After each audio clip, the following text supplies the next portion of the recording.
Os veciños de Devesa, Berrimes, a Silva, as Quintáns, a Costa e parte de Cruído disporán de servizo de saneamento grazas ao investimento que vai realizar a Consellería de Infraestructuras. E que vai a dar servicios a depuradora pois a Berrimes, a Costa, a Devesa, a parte de Cruído, a Silva e a edificios públicos que están sin el, como pode ser o colexio público, como pode ser o polideportivo,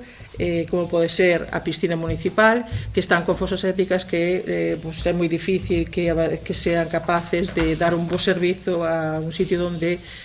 hai tanta xente concentrada e en horas punta como pode ser o comedor ou outro. Era unha necesidade pois, de moito tempo e estamos pois, contentos de que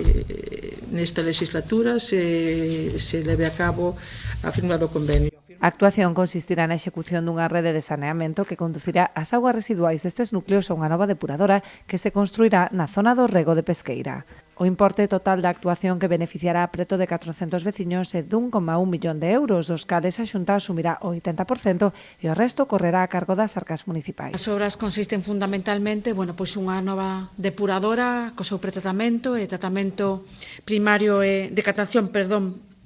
primaria e secundaria, a rede de colectores, o colector xeral, tamén unha estación de bombeo pois para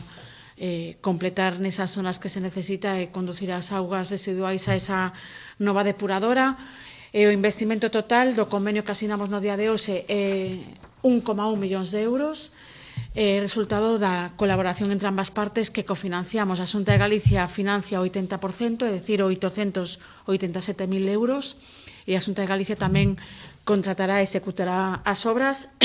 e o Concello de Lousame cofinancia o 20% e, polo tanto, 221.000 euros. O Concello comprometese, ademais, a realizar a tramitación administrativa sometendo o proxecto a información pública e poñendo a disposición os terreos necesarios para a execución das obras.